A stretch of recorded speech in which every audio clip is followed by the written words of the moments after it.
gross, right? This is a good This one. is my life, Sean. This is a good one. And I like it. I never thought garbage is so interesting. So I weighed it. I will do this with the class. I'll weigh all of it. So I weighed this trash, which is from this school today. And I invite students to sort it out to the corners of the tarp, of where it should have gone. And so for instance, this is all compost. So this can absolutely be diverted from the landfill. It's usually the heaviest part of the garbage.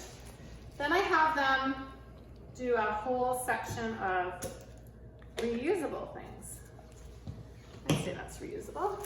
So one corner becomes compost, one corner becomes reusable, one corner becomes, this should have been recycled, and the last corner is what actually needed to go to the trash. So I'm just gonna do a little experiment with this garbage really quickly.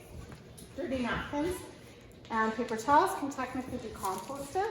I'm gonna take all of these. So as it stands right now, 2.5 kilograms is gonna go to the landfill, but I'm betting I can get this down to almost 0. So this is recyclable. Most people don't know that because you can't put it in your green bin or your blue bin, but it can be kept at your home and taken to the bottle depot. So there are 2 categories of plastic. It's called other flex packaging, but I call it crinkly plastic, and this is a soft plastic. Both of these are recyclable. You can't put them in your blue bin because they blow away. So at my house, I have 2 Rubbermaid bins with a hole cut in the front, so I can stuff a whole ton in there. One for crinkly, one for soft plastic. When I take my bottles into the depot, I take it and I dump it off. The third category would be styrofoam packaging, is also separate. So these could be recycled. They can't be recycled at the school. We're starting to promote students to pack lunch stuff back home with them because it's easier to divert at home. So I'm just going to put that in our recycling pile. Recycling. Question about the styrofoam. Does it have to have the recycle symbol on the bottom, otherwise it's not recyclable? Yes. Okay. Yeah, it has to have the recycling symbol on the bottom. Ziploc bags are soft plastic, but because it has 2 types of plastic, they would be considered the crinkly plastic. So I'm just going to keep going. Wow, is this a lunch? Is this a soup day? Are they making soup here, Sean? Yeah, they do. They've been making So soups. you guys actually have a composter on site. Yes. You do, right? Yep. So I don't know how much it can accommodate, but it sure could get your soup tailings and your coffee grounds out there. So this is everything I'm touching here. This, Coffee pod. I know, the devil. Those things. This one's not recyclable. This is our only, although I could do this.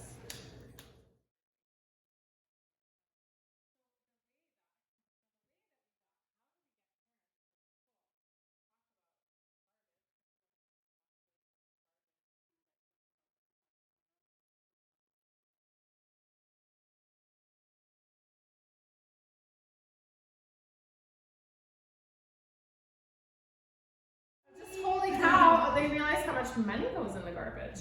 Like often we find whole pieces of fruit. So we recommend, I've got a whole bunch of suggestions in this waste-free lunches handout, but things like parents aren't aware of how much food their kids are throwing away. You're just not. Like it's unbelievable how much food and things that you spend money on are found. Usually I find a whole bunch of like unopened granola bars. So we generate solutions in each class on how to fix that, but some of the things are like, if your child's a small eater, cut an apple up and use a reusable container and only send half an apple. Yogurt, I don't think I've ever met a kid who ate a whole yogurt. They don't eat that whole thing. They eat like 3 bites and the whole thing goes in the garbage can unless they're rinsing it for recycling. So then buying a bigger tub of yogurt and sending it in a reusable container and sending half of that amount. Also, if you're doing that, asking your child to bring home the waste from their lunch, then you know what they're eating and what they're not. And then you're like, oh shoot, you didn't like, when I was in a classroom one week and I found 5 bananas, like somebody's getting a banana in their lunch every day and they're throwing it right in the garbage and their parents don't know because most kids get in trouble when they go home and they haven't eaten their lunch.